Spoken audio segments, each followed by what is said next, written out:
The fluorescent lights above made everything look sterile and cold, but nothing was as cold as Derek's voice when he said, "No, we'll go with the basic package." Naomi Harris gripped the side of the hospital bed, another contraction ripping through her body like lightning. She was only 8 months pregnant.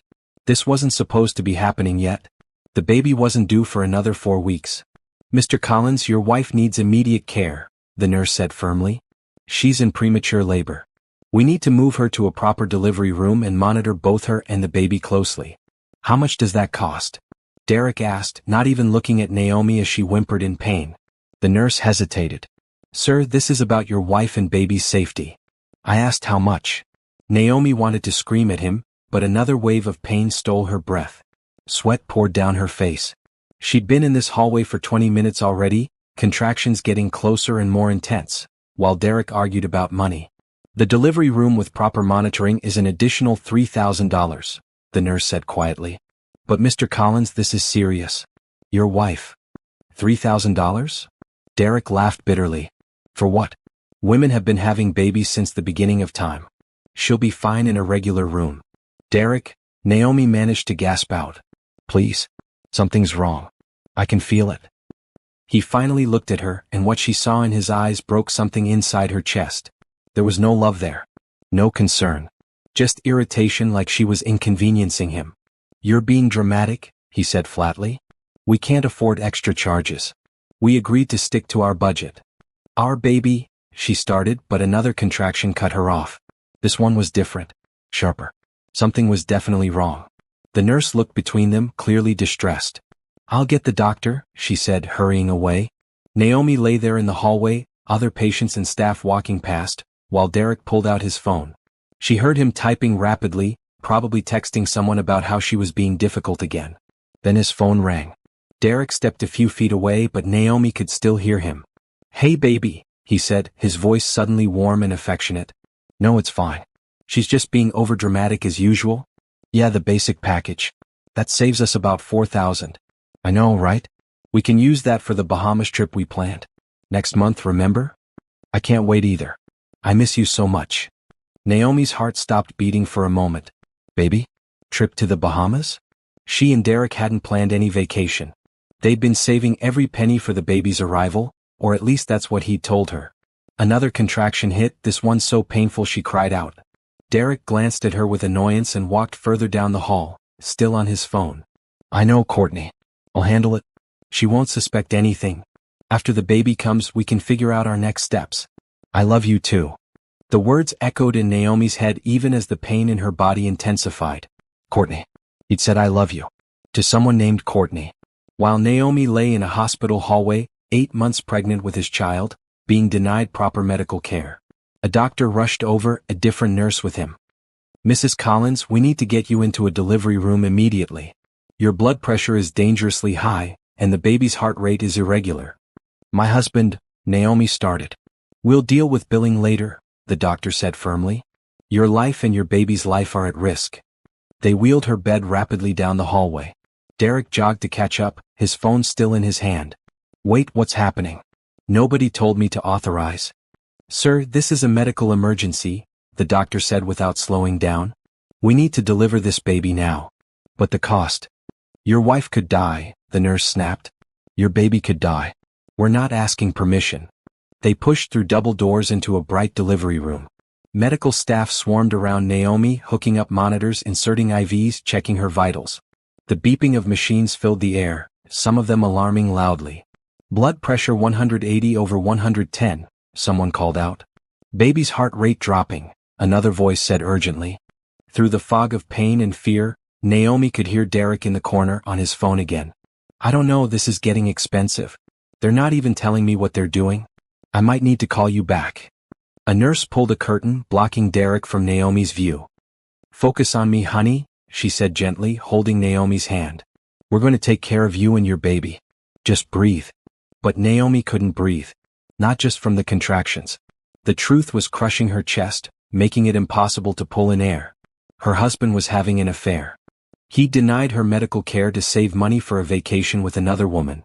He was standing in the corner worried about costs while she and their baby might be dying. "Push," the doctor commanded. Naomi pushed, tears streaming down her face. Not from the physical pain, though that was immense. From the soul-deep agony of realizing the man she'd loved, the man she'd married, the man whose child she was bringing into the world, didn't care if she lived or died. 3 hours later, Naomi held her tiny daughter against her chest. Aaliyah was small but healthy, perfect in every way. The delivery had been complicated. Without the emergency intervention, they both might have died. Derek sat in the corner chair, scrolling through his phone, barely glancing at his daughter. And Naomi made a decision. This was the last time Derek Collins would ever make her feel worthless. She didn't know how yet, but she was going to make him regret every single moment of this night. What Derek didn't know, what nobody knew, was that Naomi had a secret too. A secret that would change everything. The private recovery room was quiet except for the soft beeping of monitors and Aaliyah's tiny snuffles as she slept in the bassinet beside Naomi's bed. It was 3 a.m. Derek had left hours ago, claiming he needed to go home and get some sleep for work tomorrow. Naomi hadn't slept. Every time she closed her eyes, she heard Derek's voice saying, "I love you too," to Courtney. She saw the irritation on his face when she'd begged for proper medical care. She felt the abandonment of lying in that hallway, scared and in pain while he worried about money. Her body ached everywhere. The delivery had taken its toll. But the pain in her chest was worse. Derek had left his jacket draped over the chair. His phone was in the pocket. Naomi had watched him pull it out multiple times, seen the way he angled the screen away from her, noticed how he'd step into the hallway to take certain calls. She shouldn't look. She knew that. But she also knew what she'd heard. And she needed to know the full truth. Moving slowly, carefully, Naomi eased herself out of bed. Every muscle protested. She shuffled the few steps to the chair and pulled out Derek's phone. He hadn't changed his passcode. Why would he? He never thought she'd check. The first message thread that popped up was labeled "Court" with a heart emoji. Naomi's hands shook as she opened it. The messages went back 3 years. 3 years. They'd only been married for 4. She scrolled through months of messages. Explicit messages. Photos she couldn't unsee. Plans for weekends when Derek had claimed to be working overtime or visiting his brother. Conversations about Naomi that made her stomach turn. "She has no idea," Derek had written just last week. "She's so trusting it's pathetic." "When are you going to leave her?" Courtney had asked repeatedly. "After the baby comes," Derek had replied. "I need to wait for the right time. Plus she works, so I'll get alimony." Naomi kept scrolling, her heart sinking deeper with each message. Then she found something that made her blood run cold. "I'm pregnant," Courtney had texted 2 months ago. "Are you serious?" Derek had responded. "Yes. 8 weeks. What are we going to do?" "This is perfect actually. When Naomi's baby comes we can both file. She'll have to help support both kids. She makes more than me anyway." Naomi sat down hard in the chair. Courtney was pregnant too. Derek had gotten both of them pregnant at nearly the same time. And he was planning to use Naomi's income to support his affair partner and their child. She kept reading, numb now. The shock had gone beyond pain into something else entirely. A cold, clear fury. The messages revealed everything. Derek had been systematically moving money from their joint account into a secret account. Small amounts Naomi wouldn't notice. Over 3 years, he'd stolen nearly $40,000. Their savings. Money Naomi had carefully set aside from her salary working at the tech company. He'd used that money to buy Courtney gifts, to pay for hotel rooms, to plan the vacation to the Bahamas that Naomi had thought was imaginary. There were messages about Naomi's pregnancy. Derek complaining about having to attend doctor's appointments. Courtney laughing about how Derek had convinced Naomi they needed to save money by getting the cheapest insurance plan. Messages from tonight while Naomi was in labor. "She's being so dramatic," Derek had texted. "Acting like she's dying just to get attention. Don't let her guilt you into spending extra," Courtney had replied. "We need that money for our trip. She'll be fine." Naomi set the phone down carefully on the chair. Her hands weren't shaking anymore. The tears had stopped. She looked at her sleeping daughter, so tiny and innocent, and felt something shift inside her. For the past 12 years, Naomi had hidden a truth. A truth she'd kept even from Derek. A truth she'd buried because she wanted to prove she could make it on her own. Her maiden name was Harris. Naomi Harris. And her father was Raymond Harris, founder and CEO of Harris Technologies, one of the largest tech companies in the world. When Naomi was 18, she'd had a huge fight with her father. He'd wanted to hand her everything, a position at his company, a trust fund, a life of luxury. But Naomi had wanted to earn her own way. She'd wanted to prove she was more than just Raymond Harris's daughter. So she'd left. Changed her last name legally to her mother's maiden name, Pierce. Got a job on her own merit. Built her own life. Met Derek at a coffee shop where she'd been working part-time during college. He'd thought she was just a regular girl trying to make ends meet. She'd kept the secret even after they got married. Part of her had been testing Derek, waiting to see if he'd love her for who she was without money or status. Apparently she had her answer. Derek didn't love her at all. Naomi picked up her own phone. She hadn't spoken to her father in 12 years. He'd reached out occasionally, emails she'd ignored, birthday cards she'd thrown away unopened. Pride had kept her from contacting him. Stubborn independence. But pride seemed pretty stupid now as she sat in a hospital room, recovering from a traumatic delivery, while her husband plotted with his pregnant mistress about how to take advantage of her. She pulled up her email and typed in the address she still remembered. "Dad," she wrote. "It's Naomi. I need help. Can we talk?" She hit send before she could change her mind. Her phone buzzed almost immediately. "I'll be on the first flight out. Tell me where you are." Naomi looked at her daughter, then at Derek's phone full of betrayal, then at the hospital room he tried to deny her. Derek thought she was pathetic. Trusting. Easy to manipulate. He had no idea who he was dealing with. And Naomi was going to make absolutely certain he found out. Raymond Harris arrived at the hospital at 6 in the morning. Naomi was nursing Aaliyah when there was a soft knock on the door. A man in an expensive suit stood in the doorway, his silver hair perfectly styled, but his eyes were red-rimmed like he'd been crying. "Naomi," he breathed. Orchestrated narrative progression through relationship dynamics and strategic plotting. "I need to continue the story. This is going well. I'm establishing the relationship with her father and setting up the strategic planning phase. Let me continue through all chapters." For a moment, neither of them moved. Then Raymond crossed the room in 3 long strides and gently wrapped his arms around his daughter and granddaughter, careful not to disturb the baby. "I'm sorry," Naomi whispered. "I'm sorry I stayed away so long." "Hush," Raymond said. "You're here now. That's all that matters." He pulled back to look at Aaliyah, wonder on his face. "She's beautiful. What's her name?" "Aaliyah Grace." "Hello, Aaliyah," Raymond said softly. "I'm your grandfather." After Aaliyah fell back asleep, Raymond sat in the chair beside Naomi's bed and listened as she told him everything. The marriage to Derek. The years of slowly feeling like she wasn't good enough. Last night's nightmare in the hallway. The messages she'd found on Derek's phone. Raymond's jaw clenched tighter and tighter as she spoke. When she finished, he was quiet for a long moment.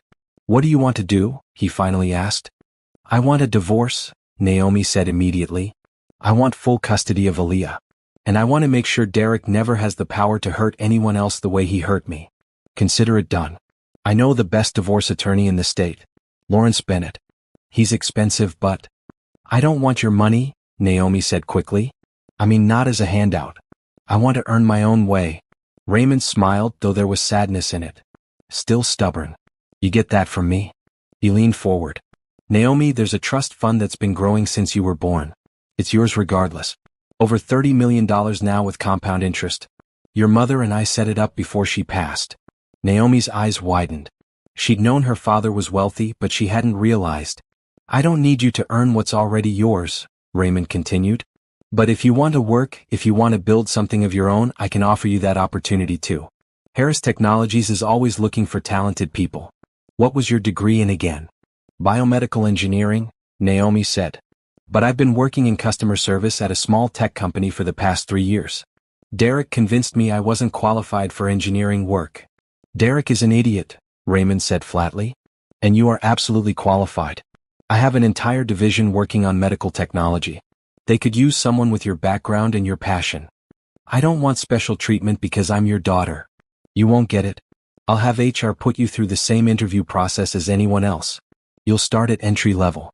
Work your way up on merit." He paused. "But Naomi, let me pay for the lawyer at least. You need the best representation possible, and Bennett is a shark. He'll make sure Derek doesn't get anything he doesn't deserve." Naomi thought about her daughter sleeping peacefully in her bassinet.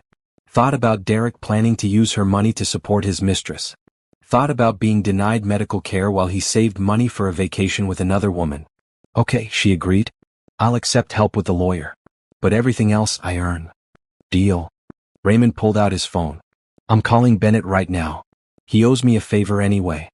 An hour later, Lawrence Bennett arrived at the hospital. He was a tall, thin man in his 50s with sharp eyes and in sharp pursuit. He listened to Naomi's story with no visible reaction, taking notes on a tablet. "Do you still have access to your husband's phone?" he asked. "It's right there," Naomi said, pointing to the chair. "He'll probably come back for it soon. I need you to forward yourself every relevant message, email, and photo. Also screenshot all bank transactions showing the money he moved. We need documentation of everything." For the next 30 minutes, Naomi systematically went through Derek's phone, sending evidence to her own email. Bennett watched approvingly. "This is good," he said. "Very good. The affair, the financial abuse, the medical neglect. And you said the other woman is pregnant?" "According to the messages, yes." "Even better. Shows a pattern of behavior and deception." Bennett made more notes. "Here's what's going to happen. We're going to file for divorce immediately, before he has a chance to hide any more assets. We'll request full custody based on his demonstrated lack of concern for your and the child's welfare. We'll document every penny he stole from your joint account. And we're going to make sure he pays child support." "He doesn't make much money," Naomi said. "He works at a car dealership. Basic salary. Doesn't matter. He'll pay what the court determines is appropriate based on his income. It's the principle." Bennett looked at her seriously. "Mrs. Collins, I need to ask. What's your financial situation? I know your father made this introduction, but I need to understand your individual circumstances for the filing." Naomi took a deep breath. "My maiden name is Harris. I'm Raymond Harris's daughter. I have access to a trust fund of $30 million. I've been living under my mother's maiden name and hiding my connection to my father for the past 12 years. Bennett's eyebrows rose slightly. "Does your husband know this?" "No. Nobody knows. I wanted to prove I could make it on my own." "Well," Bennett said slowly, "that changes things. Your husband is about to have the shock of his life." He smiled, and it wasn't a nice smile. "I'm going to enjoy this case very much." They spent the next 2 hours planning strategy. Bennett would file the divorce papers by end of business today. He'd request an emergency custody hearing based on Derek's behavior during the medical emergency. He'd also recommend Naomi file a police report about the stolen money. $40,000 was grand theft. "What about his girlfriend?" Naomi asked. "Courtney. She was encouraging him to deny me medical care. She knew I was in labor and told him to save the money for their vacation." "Did you forward those messages?" "Yes." "Good. I'll make sure they're part of the record. The judge will love that." Bennett stood. "Mrs. Collins, you've been very thorough in documenting everything. That's going to make my job much easier. I'll be in touch soon with the papers for you to sign." After he left, Raymond stayed with Naomi. They talked for hours, filling in the gaps of 12 years. He told her about the company, about innovations they were working on, about how he'd never stopped hoping she'd come home. She told him about college, about the dreams she'd had to put aside, about the isolation of her marriage. "Derek convinced me I wasn't smart enough," Naomi admitted. "That I should be grateful he married me. That nobody else would want me." "He's wrong," Raymond said firmly. "You are brilliant. You are capable. And you are about to show him exactly what you're made of." A nurse came in to check on Naomi and Aaliyah.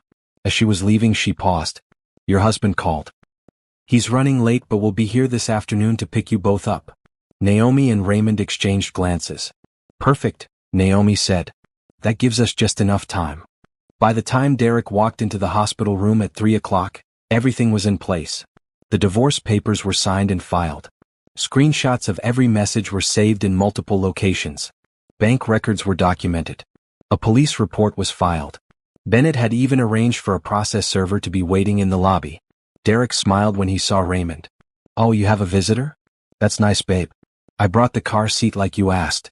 He set down the infant car seat and walked over to kiss Naomi's forehead. She turned her face away. "What's wrong?" Derek asked, his smile faltering. "Mr. Collins," Raymond said, standing. "I'm Raymond Harris, Naomi's father." Derek's eyes flickered with confusion, then recognition as he processed the name. "Harris? But Naomi's last name is Pierce." "Was Pierce," Raymond corrected. "Before she married you, she was Naomi Harris, my daughter, who you left in a hallway to suffer in labor while you planned a vacation with your pregnant mistress." Derek's face went white. What? "Naomi, who is this man?" "Exactly who he says he is," Naomi said calmly. "My father. Founder and CEO of Harris Technologies. The man who just hired the best divorce attorney in the state to represent me. Divorce? Derek laughed, but it sounded panicked. Naomi, come on. Whatever this is. I know about Courtney, Naomi said. I know about the money you stole. I know about everything. Derek's phone, still in Naomi's possession, buzzed on the side table. A message from Courtney appeared on the lock screen. Did you tell her yet? I'm tired of hiding. Derek lunged for the phone, but Raymond stepped between them. I think you should leave now, Mr. Collins. She's my wife. That's my daughter. Actually, a new voice said from the doorway. A woman in a professional suit stood there with a clipboard. You're being served with divorce papers, Mr. Collins. Full custody is being requested by Mrs. Collins due to medical neglect and infidelity. You're also under investigation for grand theft for the $40,000 you stole from your joint account. She handed him a thick stack of papers. Derek stared at them, his mouth opening and closing. Naomi, you can't. We'll talk about this. I can explain. No, Naomi said quietly. We won't talk about this. You'll communicate through my attorney from now on. The only thing I want from you is for you to stay away from me and my daughter. Your daughter? She's my daughter too. Is she? Raymond asked coldly. Because from what I understand, you were more concerned about vacation funds than her survival last night. Derek turned to Naomi, desperation in his eyes. Babe, please. I made mistakes, okay? But we can work through this. I love you. No, you don't, Naomi said. She felt strangely calm, like she was watching this happen to someone else. And that's okay. Because I don't love you either. Not anymore. Maybe I never really did. I just loved who I thought you were.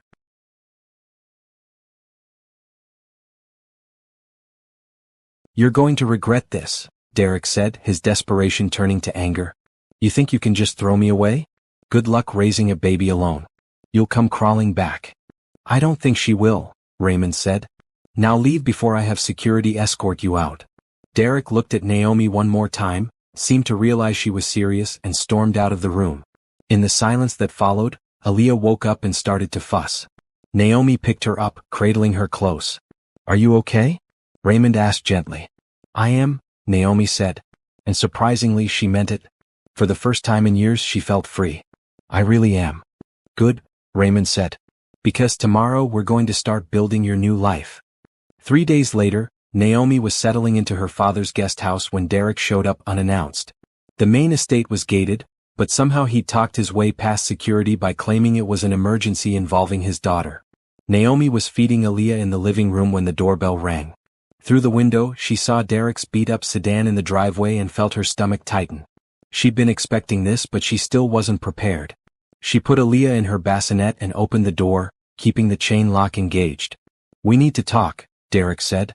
He looked terrible, unshaven, wrinkled clothes, dark circles under his eyes.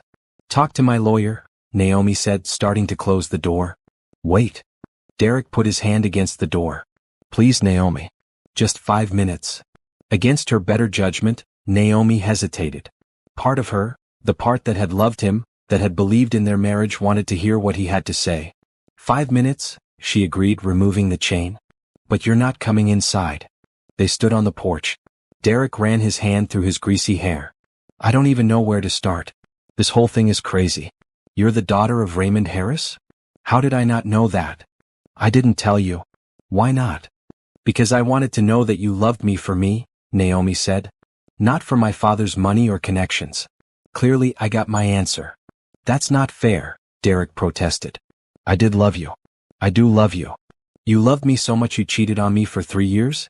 Got another woman pregnant? Stole $40,000 from our savings? Left me screaming in a hospital hallway because you didn't want to pay for medical care? I made mistakes.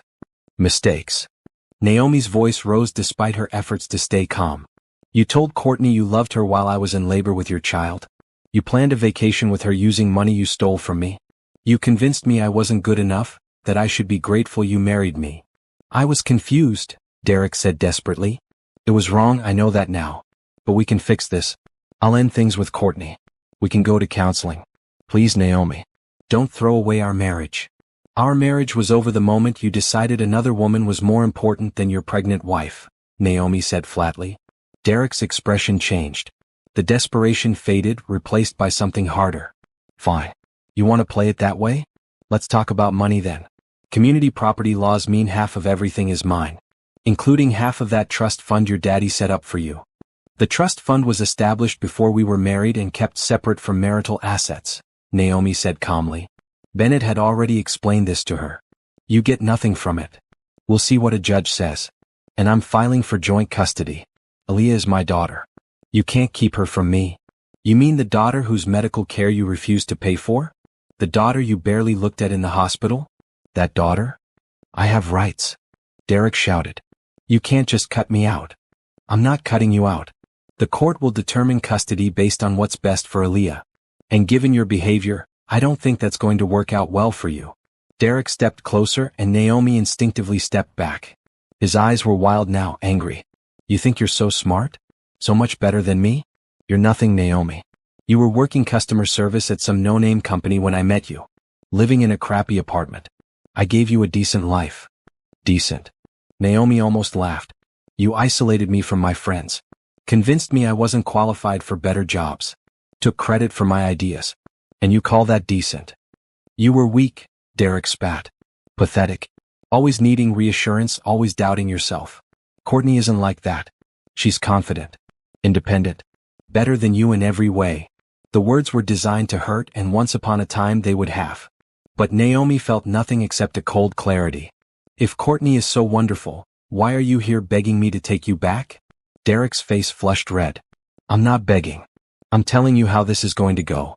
You're going to drop this ridiculous divorce. We're going to work this out. Or I'm going to make your life hell. I'll drag you through court for years. I'll fight for custody.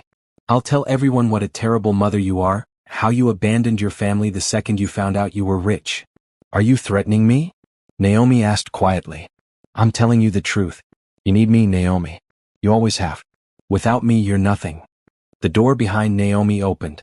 Raymond stepped out onto the porch, and with him was Lawrence Bennett and a uniformed police officer. Mr. Collins, Bennett said pleasantly. Thank you for that performance. It's going to make my job so much easier. Derek's eyes widened as he saw the officer's body camera, the red recording light blinking steadily. You're served with a restraining order, the officer said, handing Derek papers. You're to stay at least 500 feet away from Ms. Harris and the child at all times. Any contact must go through attorneys. This is entrapment. Derek shouted. This is you violating the no-contact order we filed yesterday, Bennett corrected. The order that was delivered to you this morning by certified mail. The one you signed for. Derek looked frantically between them. Naomi, please. You need to leave now, sir, the officer said. Or I'll arrest you for violating the restraining order. I want to see my daughter. You'll have supervised visitation pending the custody hearing, Bennett said. All arranged through the proper channels. But right now you're in violation of a court order. Derek pointed at Naomi, his hand shaking with rage. You're going to regret this. I'll take everything. I'll destroy you. You're nothing without me, do you hear me? Nothing. Sir, leave now, the officer said, his hand moving to his belt. Derek backed away slowly, still shouting. This isn't over. I have rights.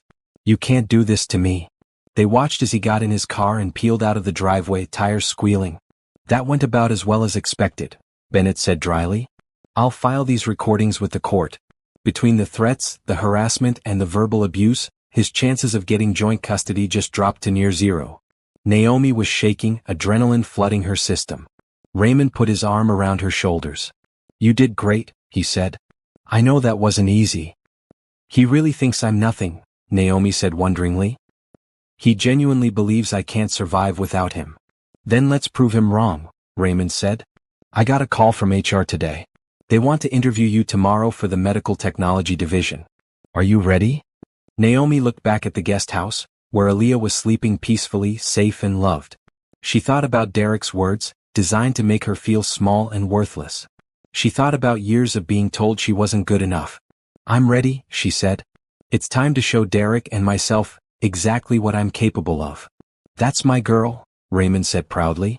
As they walked back inside, Naomi felt something shift in her chest.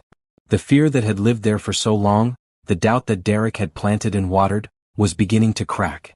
Underneath it, something stronger was growing. Derek thought she was nothing? Good. Let him think that. He'd realize the truth soon enough when it was far too late. The Harris Technologies headquarters building was a gleaming tower of glass and steel that dominated the skyline. Naomi stood in the parking lot, Aaliyah's car seat in one hand, her portfolio in the other, and tried to calm her racing heart. This was a mistake. She wasn't qualified. Derek had been right, she'd been working customer service for 3 years. Her engineering degree was collecting dust. She'd forgotten everything she'd learned. Naomi, her father's voice came from behind her. You've been standing here for 5 minutes? The interview is in 10. She turned to face him. I can't do this. I'm not ready. Raymond set down his briefcase and took both her hands in his. Listen to me. You earned a degree in biomedical engineering with honors. You've been working in tech, learning customer needs and pain points. You have real-world experience that most engineers lack. And you have passion for medical technology that comes from personal experience. But, no buts. Derek spent years making you doubt yourself. Don't let him win by doubting yourself now. Raymond squeezed her hands. I'm not asking you to be perfect. I'm asking you to try. Can you do that? Naomi looked up at the building, then down at Aaliyah sleeping peacefully in her carrier. Okay, I'll try. That's all I ask. Now go. I've got Aaliyah. The company daycare is expecting her. The interview was with Dr. Patricia Morrison, head of the medical technology division. She was a woman in her 60s with steel gray hair and intelligent eyes that seemed to see right through Naomi. Miss Pierce, she said, using Naomi's legal name. Tell me why you want to work in medical technology. Naomi had prepared an answer about innovation and helping people. But sitting across from Dr. Morrison, she found herself telling the truth instead. I almost died giving birth last week, she said. My husband refused to pay for proper medical care because it was too expensive. I was left in a hallway in premature labor, while he argued about costs.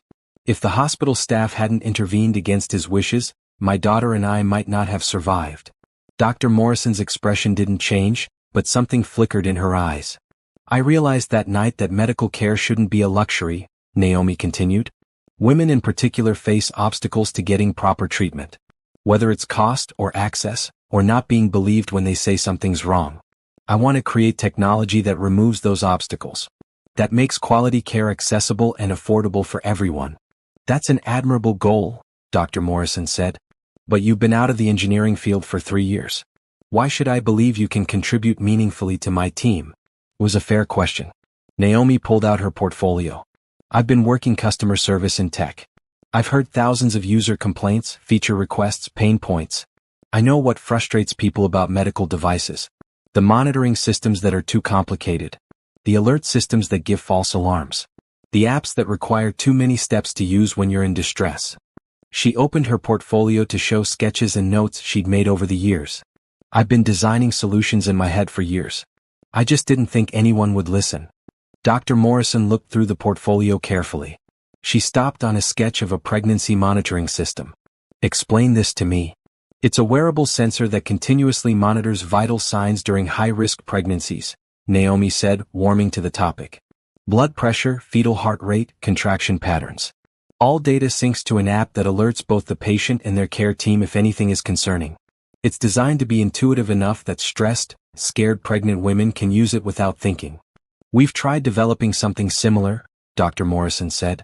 The challenge is making sensors accurate enough while keeping them comfortable for continuous wear. What if you used flexible biosensor arrays instead of rigid sensors? Naomi asked. Embed them in a soft fabric band. The technology exists, it's just expensive. But if you could bring the manufacturing cost down? Dr. Morrison looked at her with new interest. How would you reduce manufacturing costs? They talked for an hour. Dr. Morrison challenged every idea, poked holes in every suggestion. But instead of feeling defeated, Naomi felt energized. This was what she'd been missing, the chance to solve real problems, to use her brain for something meaningful. Finally, Dr. Morrison sat back. You're rusty on the technical details. You'd need to take some refresher courses, learn our current development protocols.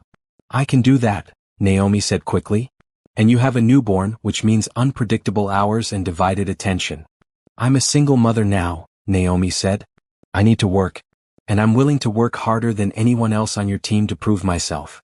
Dr. Morrison studied her for a long moment. I don't give special treatment, even to the CEO's daughter. If you can't keep up, you're out. I understand. Good. You start Monday as a junior engineer. Entry-level salary.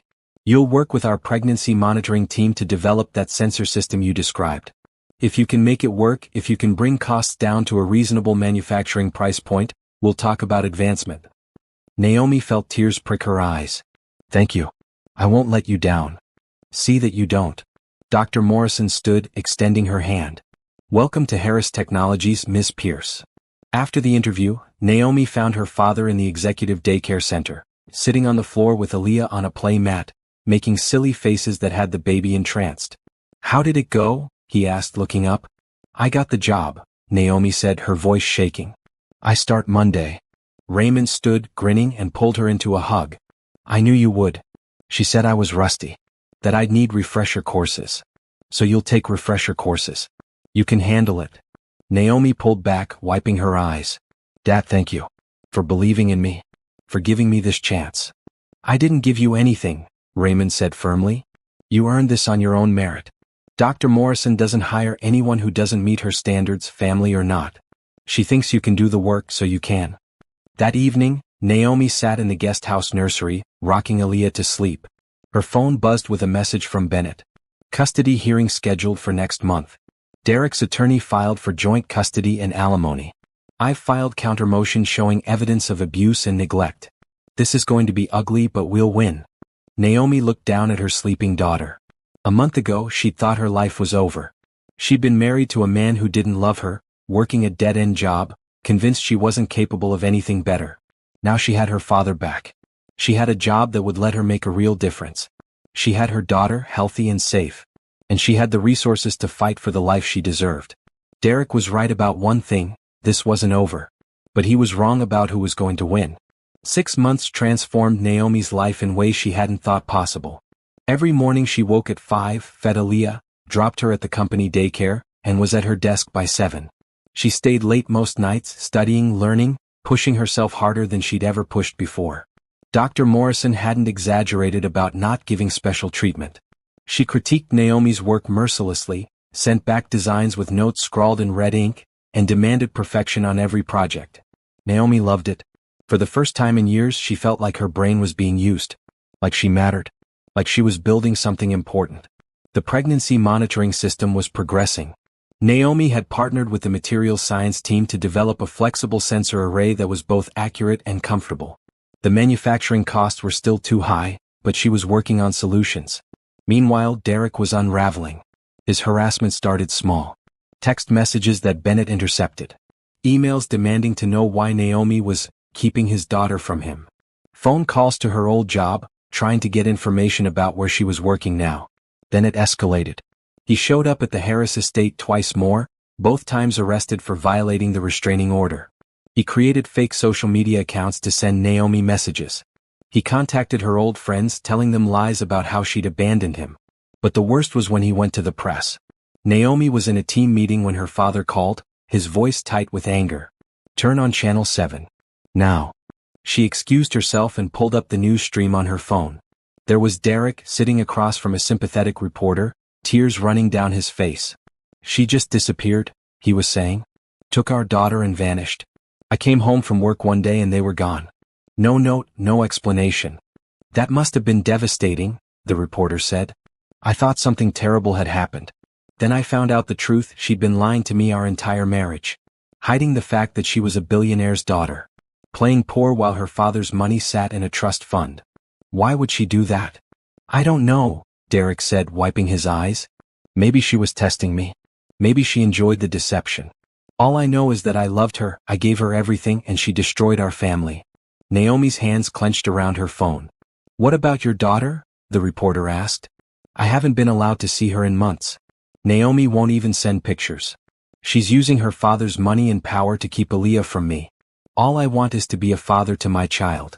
The segment ended with the reporter's voiceover, a father fighting for his rights against a powerful family. We'll continue to follow this story. Naomi's phone immediately started buzzing with calls from unknown numbers. Reporters. She turned it off. Bennett called from the office line. Don't respond. Don't engage. This is a desperate move because he knows he's losing the custody case. He's lying, Naomi said, her voice shaking with fury. He's making me sound like a monster. Let him. We have documentation of everything: the affair, the stolen money, the medical neglect. We have recordings of his threats. We have the restraining order violations. Let him dig his own grave with lies. The truth will come out in court. But the damage was done. Within hours, Naomi's face was all over social media. People who didn't know her, didn't know the truth, were calling her cruel, vindictive, a gold digger who'd trapped Derek with a pregnancy and then abandoned him. She wanted to scream. To tell the real story. To show the messages Derek had sent, the evidence of his affair, the proof of everything he'd done. No, Raymond said firmly when she suggested it. That's what he wants, to drag you into a public fight. Stay above it. Focus on your work. The people who matter know the truth. It was hard advice to follow. Naomi had to delete her social media accounts to escape the harassment. Reporters camped outside the estate gates. Her old co-workers were contacted for quotes. But Dr. Morrison pulled her aside one morning. I saw the news. For what it's worth, I don't believe a word of it. You're one of the hardest workers on my team. Keep your head down and keep working. Success is the best response to lies. So Naomi did exactly that. She threw herself even deeper into her work. When she couldn't sleep because of stress, she studied technical papers. When reporters called the office, she ignored them.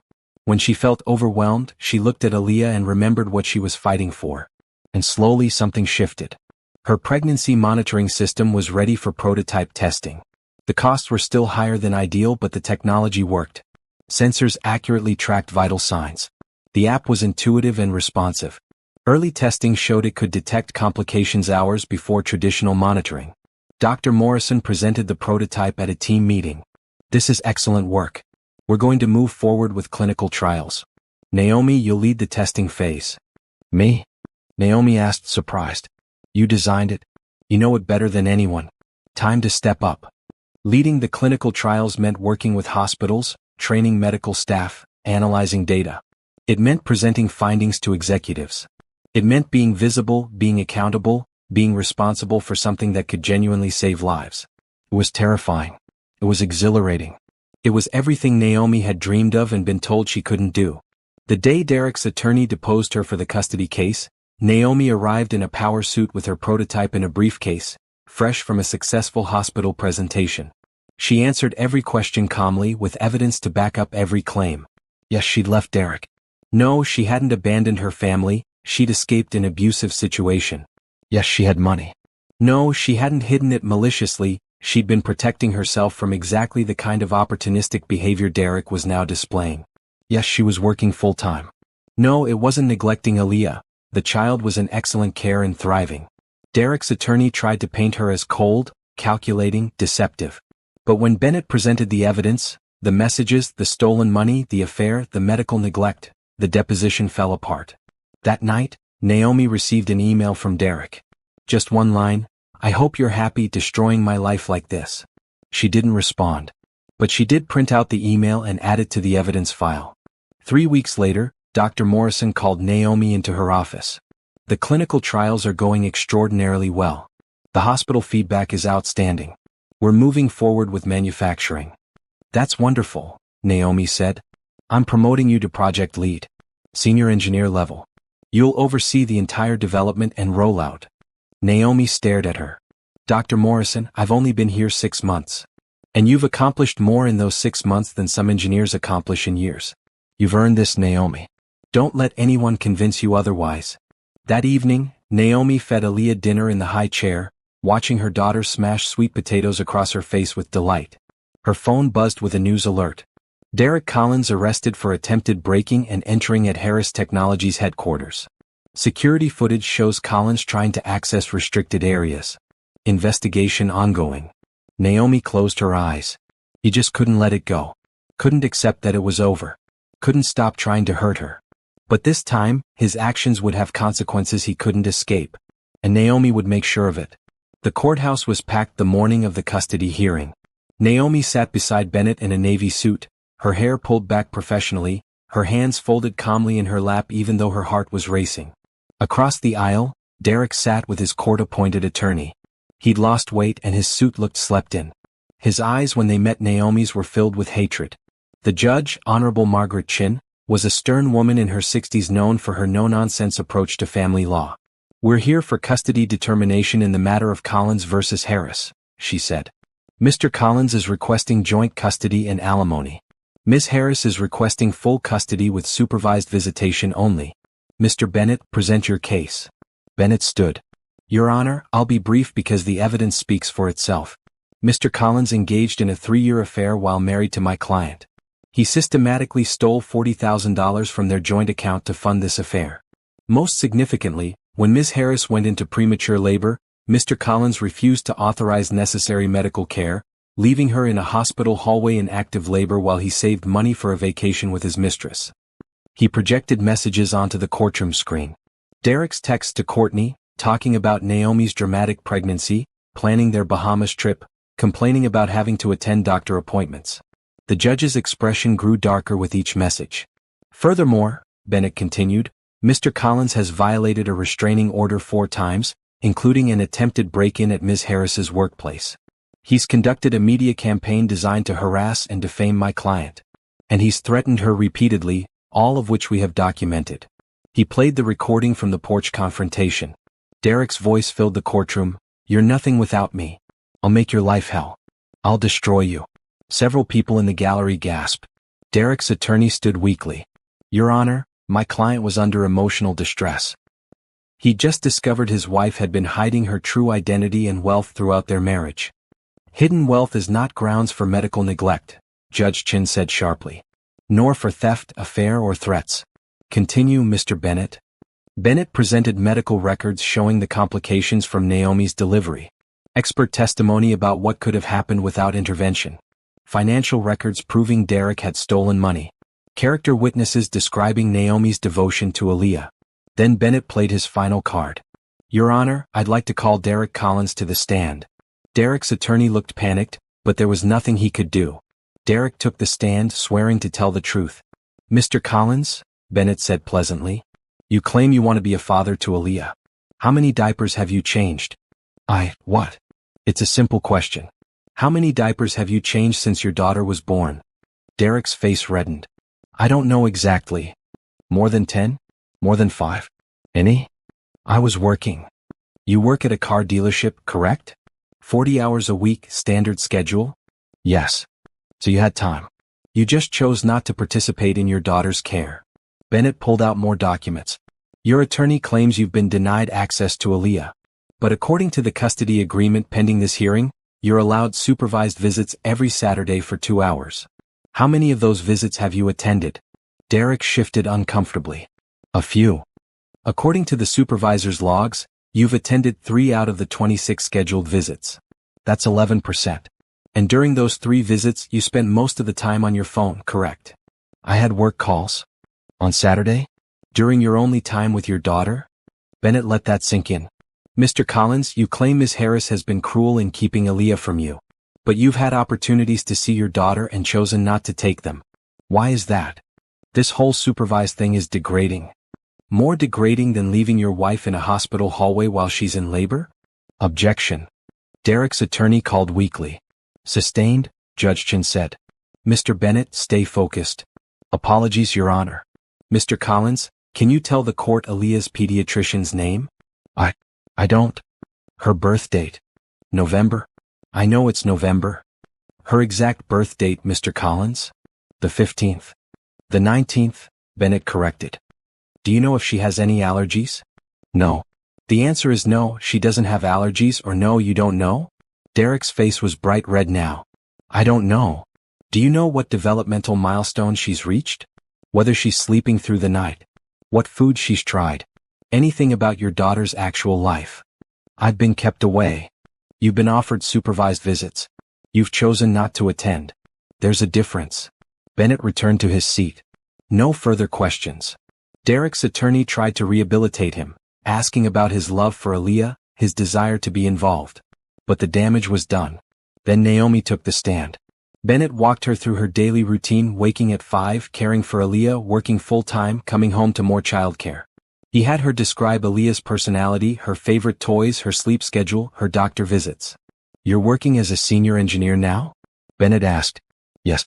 I lead the pregnancy monitoring project at Harris Technologies." "Can you explain what that is?"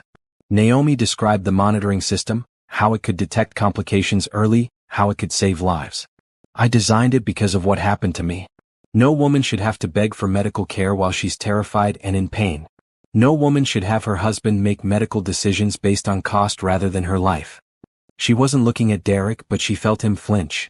Derek's attorney cross-examined her, trying to make her seem cold and calculating for hiding her identity. But Naomi explained calmly that she'd wanted to be loved for herself, not her father's money. That she'd worked customer service jobs and lived in a modest apartment to prove she could make it on her own. And the fact that you're now working for your father's company, living at his estate, using his resources, doesn't that prove you were only pretending to be independent? No, Naomi said. It proves that when I needed help escaping an abusive situation, my father was there for me. And it proves that I'm capable of earning my own way based on my skills and work ethic, not on who my father is. The hearing lasted all day. By the end, Judge Chen looked exhausted. I'll review all evidence and issue my ruling within the week, she said. This court is adjourned. Naomi stood on shaky legs. Bennett squeezed her shoulder. You did great. Better than great.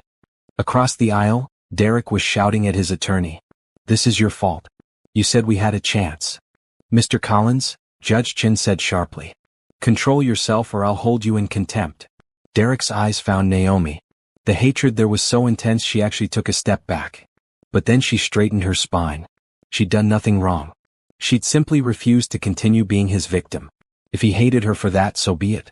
3 days later, the ruling came.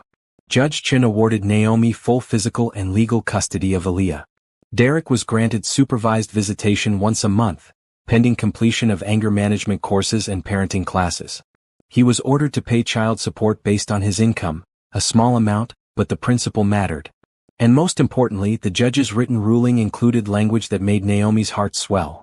Mr. Collins demonstrated a fundamental lack of care for his child's well-being and safety. His actions during Ms. Harris's medical emergency were not those of a concerned parent but of someone prioritizing money over human life. Ms. Harris, by contrast, has shown herself to be a devoted, capable mother who has built a stable, loving environment for her daughter while also contributing meaningfully to society through her work. Full custody is in the child's best interest. That night, Naomi held Aaliyah close and cried. Not from sadness but from relief. From vindication. From the knowledge that she'd fought and won. Derek sent one final text, violating the restraining order one last time. You'll never be happy. You'll never find anyone who loves you. You're going to die alone and miserable. Naomi forwarded it to Bennett, who forwarded it to the prosecutor. Another violation. Another consequence. Then she blocked Derek's number and deleted the message. She had more important things to focus on. Like the daughter in her arms. Like the life she was building. Like the future that was finally, truly hers. 18 months after the divorce, Naomi stood in a conference room presenting to the Harris Technologies Board of Directors. Her pregnancy monitoring system had completed clinical trials with outstanding results. Now she was proposing something bigger. Accessible medical technology shouldn't be a luxury, she said, clicking through her presentation. But current market prices put quality devices out of reach for millions of women. I'm proposing we launch a new subsidiary, Harris Medical Access, focused specifically on affordable, high-quality medical devices for underserved communities. The board members shifted in their seats. These were hard-nosed business people who cared about profit margins. The initial investment would be significant, one director said. What's the projected return? Long-term, substantial. We'd be creating an entirely new market segment. Short-term, modest but steady growth. Naomi moved to the next slide. But more importantly, we'd be saving lives. We'd be preventing the kind of medical neglect and complications that happen every day to women who can't afford proper prenatal care. Another director spoke up. Ms. Harris, I understand this is personal for you. But we have shareholders to consider. I am considering shareholders, Naomi said firmly. A new market segment means new revenue streams. Brand loyalty from underserved communities. Positive PR that strengthens our overall corporate image. And tax incentives for medical technology development and community health initiatives. She'd done her homework. For every objection the board raised, she had an answer. Financial projections. Market research. Partnership opportunities with hospitals and clinics. Raymond sat at the head of the table, watching her with undisguised pride. But he didn't intervene. This was Naomi's presentation, her proposal, her vision. After 2 hours of questions, the board voted. The proposal passed 8-3. "Congratulations, Ms. Harris," the chairman said. "You'll lead this subsidiary as CEO. Put together your team and show us what you can do." Naomi walked out of that boardroom feeling like she was floating. CEO of her own company. At 26 years old. That evening, she celebrated with her father and Aaliyah at a quiet dinner. Her daughter was almost 2 now, talking in full sentences, full of personality and joy. "Mama, look," Aaliyah said, showing Naomi a crayon drawing that was mostly scribbles. "That's beautiful, sweetheart." "What is it?" "It's you. At work." Naomi felt her throat tighten with emotion. Her daughter saw her working, saw her building something meaningful, and understood it was important. "Your mother did something incredible today," Raymond told Aaliyah. "She's going to help a lot of people." "Like a superhero?" Aaliyah asked. "Exactly like a superhero," Raymond agreed. The next 6 months were a whirlwind of hiring, development, partnerships, and late nights. Naomi built a team of talented engineers and designers who shared her vision. They streamlined manufacturing processes, negotiated better supply chain contracts, and cut costs without sacrificing quality. The first product launch was the pregnancy monitoring system, now priced at less than a third of comparable devices on the market. Hospitals and clinics serving low-income communities immediately placed orders. Women who couldn't afford private medical care now had access to the same quality monitoring as wealthy patients. Naomi received thousands of emails from users. Women thanking her for creating something they could afford. Stories of complications caught early because of the monitoring system. Lives saved because someone finally made medical technology accessible. One email in particular stayed with her. "I'm a single mom working 2 jobs. I couldn't afford regular doctor visits during my pregnancy. Your monitoring system caught my rising blood pressure in time for me to get help. You saved my baby's life and mine. Thank you." Naomi printed that email and kept it on her desk as a reminder of why this work mattered. Meanwhile, Derek's life continued its downward spiral. The breaking and entering charge led to probation. He lost his job at the car dealership. Courtney left him after their baby was born, taking full custody and moving to another state. He tried suing Naomi again, claiming she defamed him through her business success and media presence. The lawsuit was thrown out immediately. He tried contacting Aaliyah on social media when she was too young to even have accounts. That led to another restraining order violation.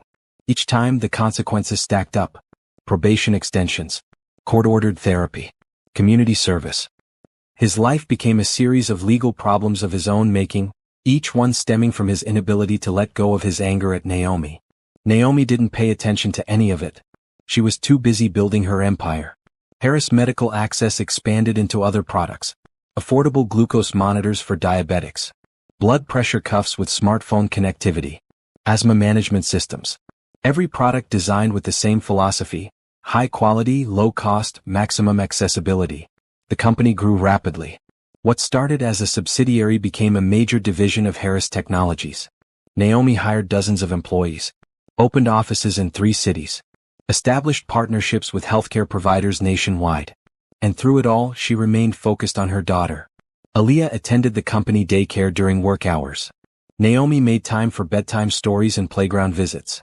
She brought Aaliyah to ribbon-cutting ceremonies and product launches, wanting her daughter to see that women could build successful businesses and be present mothers. 2 years after the divorce, Naomi was featured on the cover of a major business magazine. The New Face of Medical Technology: How Naomi Harris is Revolutionizing Healthcare Access. The article detailed her journey, the abusive marriage she'd escaped, the company she'd built, the lives she was saving. It was honest about the challenges she'd faced and the strength it had taken to overcome them. Derek saw the article. Of course he did. He sent a bitter email through his attorney, demanding his fair share of her business success since they'd still been married when she started at Harris Technologies. Bennett's response was swift and brutal. Mr. Collins forfeited any claim to Ms. Harris's success the moment he chose infidelity and theft over his marriage. Any further frivolous lawsuits will be met with sanctions for abuse of the legal system. That was the last Naomi heard from Derek directly. But she heard about him through other channels. He'd moved back in with his mother. He was working irregular jobs, barely making child support payments. He'd aged badly, stress and bitterness wearing him down. Naomi felt no satisfaction in his downfall. She didn't celebrate his struggles. She simply didn't think about him at all anymore. She had better things to focus on. Like Aaliyah's third birthday party, complete with a princess theme and a dozen excited toddlers. Like the hospital wing that wanted to be named after Harris Medical Access in recognition of their donated equipment. Like the new manufacturing facility that would create hundreds of jobs.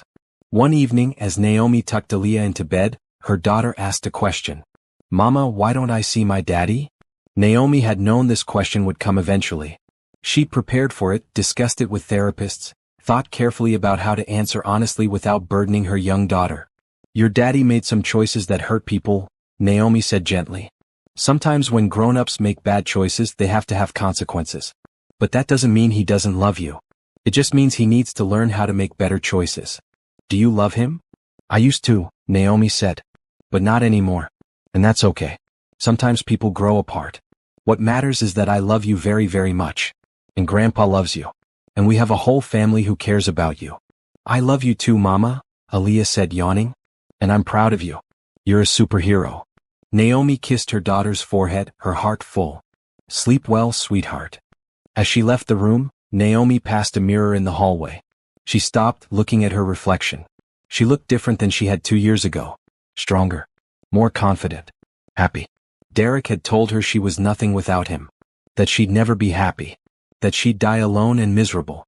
Looking at her reflection, at the success she'd built and the daughter she was raising, Naomi smiled. He'd been wrong about everything else. Why would he be right about that?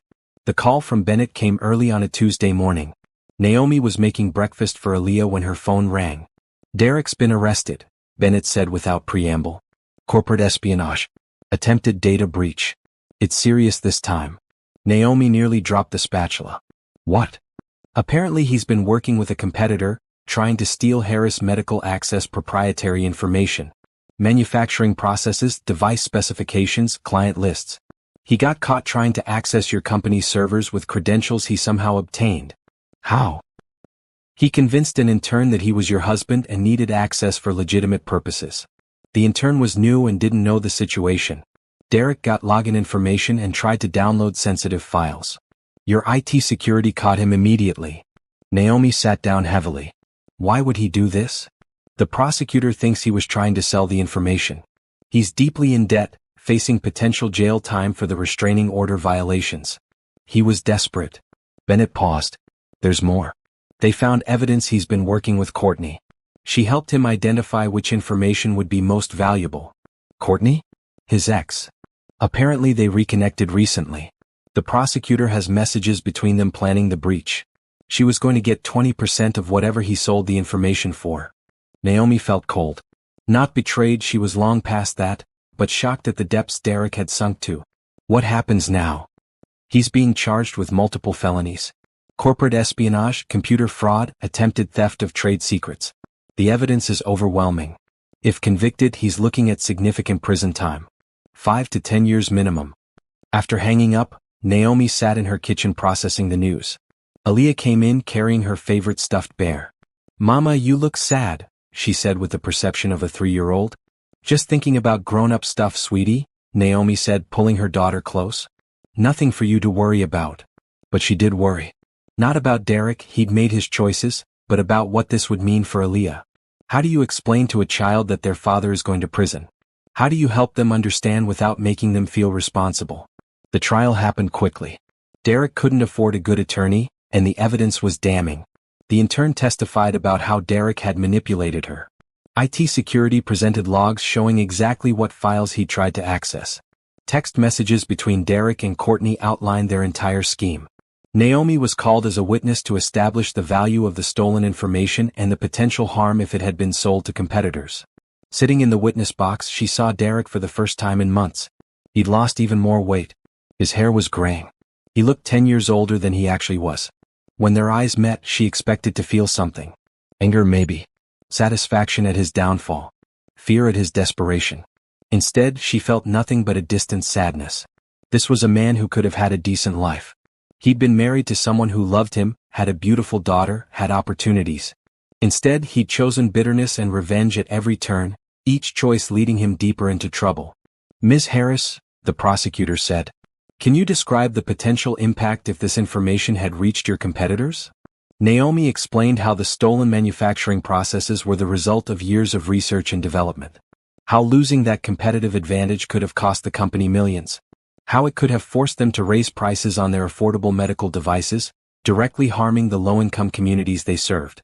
Derek's attorney tried to paint Derek as desperate, not malicious. A father kept from his child, driven to extreme actions by circumstances beyond his control. But the jury wasn't buying it. They'd heard too much evidence, seen too many deliberate choices, understood that Derek had systematically tried to sabotage his ex-wife's business not out of desperation but out of spite. The verdict came back in 3 hours. Guilty on all counts. Derek stood for sentencing 2 weeks later. The judge was not sympathetic. "Mr. Collins, you've shown a pattern of behavior that demonstrates a fundamental disrespect for the law and for other people," she said. "You've violated restraining orders, harassed your ex-wife, neglected your child. And now you've attempted to steal valuable intellectual property that was designed to help people access healthcare. I see no remorse, no acknowledgement of wrongdoing, no effort to change your behavior." She sentenced him to 7 years in prison, followed by 3 years of probation. As he was led away in handcuffs, Derek shouted at Naomi across the courtroom, "This is all your fault. If you'd just given me another chance, if you just shared your money, I wouldn't have had to do this." Even now, even facing prison, he blamed her. Couldn't accept responsibility for his own actions. Naomi stood and walked out of the courtroom. Bennett followed her. "Are you okay?" he asked. "I'm fine," Naomi said. And surprisingly, she was. "It's over. Really, truly over." But there was one more piece to deal with. Courtney had been offered immunity in exchange for her testimony against Derek. She'd accepted, admitting her role in the scheme to avoid prosecution. Naomi received a request through Bennett. Courtney wanted to meet. "Absolutely not," was Bennett's immediate response. "There's no benefit to you in meeting with her." "I know," Naomi said. "But I'm curious. What does she possibly think she has to say to me?" Against Bennett's advice, Naomi agreed to meet Courtney at a neutral location, a coffee shop with Bennett present. Courtney looked rough. She had dark circles under her eyes and her hands shook as she held her coffee cup. Her son, Derek's son, was with a babysitter. "Thank you for seeing me," Courtney started. Naomi said nothing, just waited. "I wanted to apologize. For everything. The affair, encouraging Derek to deny you medical care, helping with the data breach. All of it." Courtney's voice cracked. "I was stupid. I believed Derek when he said you were the problem. That you were controlling and difficult. I didn't know the truth until it was too late. Why did you agree to help him steal from my company?" Naomi asked. "I'm a single mother. I'm broke. Derek said we could make enough money to get a fresh start somewhere else." Courtney wiped her eyes. "I'm not making excuses. I made terrible choices. I just wanted you to know that I'm sorry." Naomi studied the woman who'd been Derek's affair partner. Who'd encouraged him to save money instead of caring for Naomi in labor. Who'd helped plan corporate espionage. "I don't forgive you," Naomi said quietly. "Not because I'm holding a grudge, but because forgiveness implies some kind of relationship and we don't have one. You made choices that hurt me. You're facing the consequences of those choices. That's how it works." "I understand," Courtney said. "But I will say this, you have a son. Derek's son. And that little boy deserves better than the example his father has set. If you really want to make amends, be better. Make better choices. Raise your son to respect women, to take responsibility for his actions, to understand that betrayal has consequences." Naomi stood. "That's all I have to say. Bennett, we're done here." As they walked to the car, Bennett glanced at her. "That was generous of you." "Not really," Naomi said. "I just don't have the energy to hate her. I have better things to do with my time." And it was true. Derek and Courtney had taken up enough space in her life. She was done giving them any more of her attention, her energy, her time. She had a daughter to raise, a company to run, a future to build. And none of that future included Derek Collins. 3 years after the divorce, Naomi stood on the stage of a brand new hospital wing dedicated to maternal health. The crowd was full of reporters, medical professionals, community leaders, and grateful patients whose lives had been touched by Harris Medical Access. "This wing represents more than just new facilities," Naomi said into the microphone, Aaliyah holding her hand on stage. "It represents a commitment that every woman, regardless of income or insurance status, deserves quality medical care during pregnancy and childbirth. That no woman should have to beg for treatment. That healthcare is a right, not a privilege. The crowd applauded. Naomi looked down at her daughter, now 5 years old and thriving. Aaliyah was confident, curious, kind, everything Naomi had hoped she would be. This wing is named the Aaliyah Grace Collins Maternal Health Center, Naomi continued. Because my daughter's birth was both the worst and best day of my life. Worst because I experienced firsthand how broken our healthcare system can be. Best because becoming her mother gave me the purpose and strength to try to fix it. After the ceremony, Raymond found her in the crowd. At 70 he was still sharp and active, but he'd started talking about retirement, about wanting to spend more time with his granddaughter. Your mother would be so proud, he said, hugging Naomi tight. I'm so proud. I couldn't have done any of this without you, Naomi said. You could have. You would have. But I'm glad I got to be part of it. Harris Medical Access had grown beyond Naomi's wildest dreams. They now had offices in 8 states, over 500 employees, and had expanded into multiple medical device categories. Their products were used in hundreds of hospitals and clinics, particularly those serving low-income and rural communities. But more importantly, they'd proven that doing good and doing well financially weren't mutually exclusive. The company was profitable, growing, and making a genuine difference in people's lives. Naomi had been featured in countless magazines and news programs. She'd given speeches at medical conferences and business schools. She'd become a voice for accessible healthcare and women in STEM fields. And through it all, she'd remained focused on what mattered: her daughter, her work, and the knowledge that she'd built something meaningful from the ashes of her worst experience. That evening, Naomi and Aaliyah had dinner in the home Naomi had bought 18 months ago. Not her father's guest house, but her own place, a comfortable house in a good neighborhood with a yard where Aaliyah could play. Mama, can I ask you something? Aaliyah said over dinner. Of course, sweetie. Some kids at school have mamas and daddies. I just have you and Grandpa. Is that okay? Naomi set down her fork. Come here, love. Aaliyah climbed into her lap. It's more than okay, Naomi said. Every family is different. Some have a mom and dad.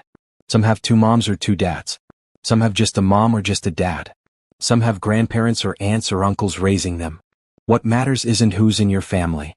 What matters is that the people in your family love you and take care of you.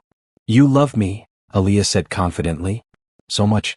More than anything in the whole world. And Grandpa loves me. He absolutely does. Then our family is perfect, Aaliyah declared, snuggling into Naomi's arms. Later, after Aaliyah was asleep, Naomi sat on her back porch with a glass of wine and thought about Derek. He was 3 years into his prison sentence, with 4 years still to serve. She'd heard through the legal system that he was finally participating in the therapy and anger management courses that had been court-ordered. Whether he was actually changing or just going through the motions, she didn't know and didn't particularly care. She received a letter from him once a year on Aaliyah's birthday. The first one had been full of blame and anger. The second had been slightly less bitter. The third, which arrived this year, was different. Naomi, it read. I don't expect you to read this or respond.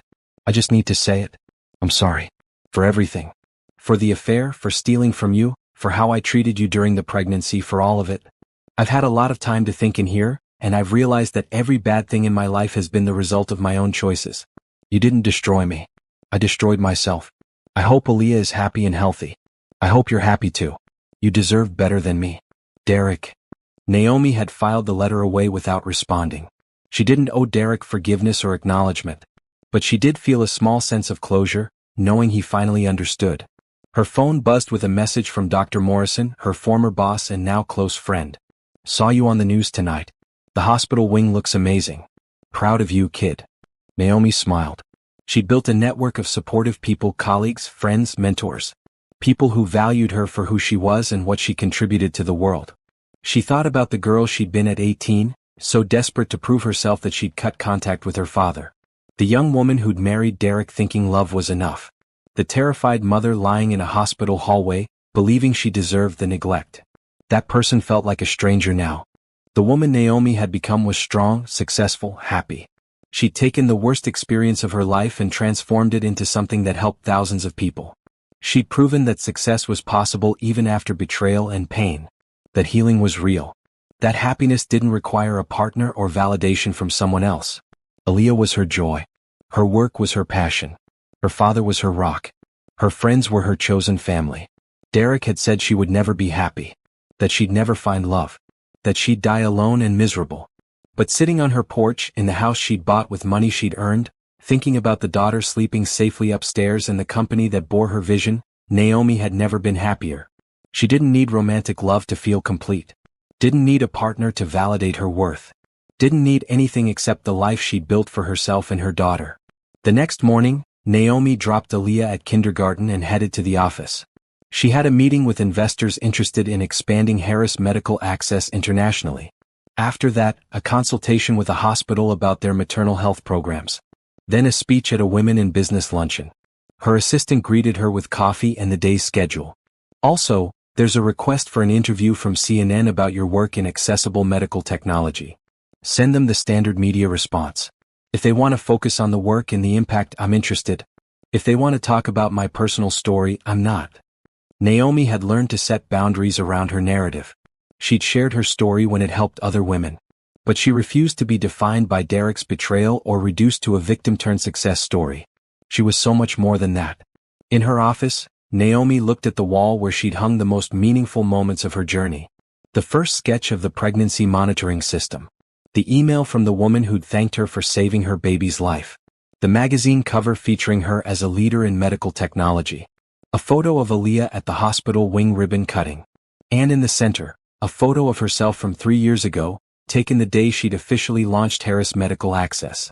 She looked scared and hopeful and determined all at once. Naomi touched the photo gently. "We did it," she whispered. "We really did it." A knock on the door brought her back to the present. Dr. Morrison peeked in. "Got a minute? I have some new sensor data I want to run by you." "Always," Naomi said, gesturing her in. They spent the next hour deep in technical discussion about improving their monitoring algorithms. This was what Naomi loved, solving problems, creating solutions, making things better. That afternoon, Naomi picked up Aaliyah from school.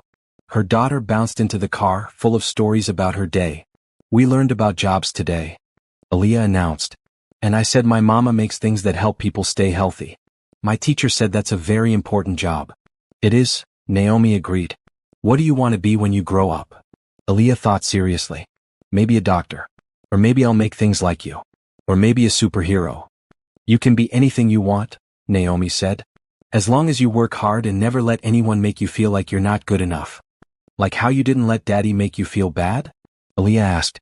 Naomi glanced at her daughter in the rearview mirror, surprised. They'd talked about Derek in age-appropriate terms, but this was the first time Aaliyah had connected those dots. "Exactly like that," Naomi said. "Sometimes people who are supposed to love us don't treat us right.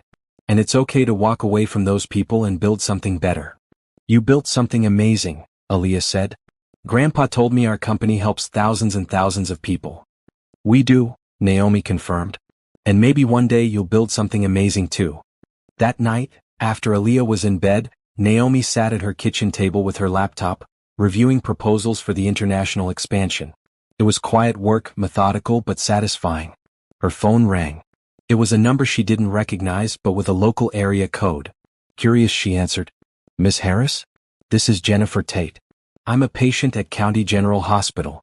I used your pregnancy monitoring system during my high-risk pregnancy last year." "Oh," Naomi said, surprised. "Is everything okay?" "Everything is perfect. I have a healthy baby boy. The monitoring system caught preeclampsia early enough that they could treat it. My doctor said without it I might have had a stroke." Jennifer's voice cracked with emotion.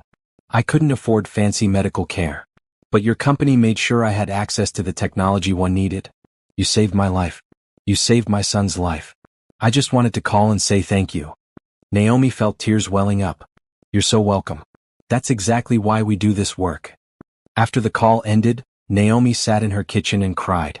Not from sadness but from overwhelming gratitude and purpose. This was why the hard times had been worth it.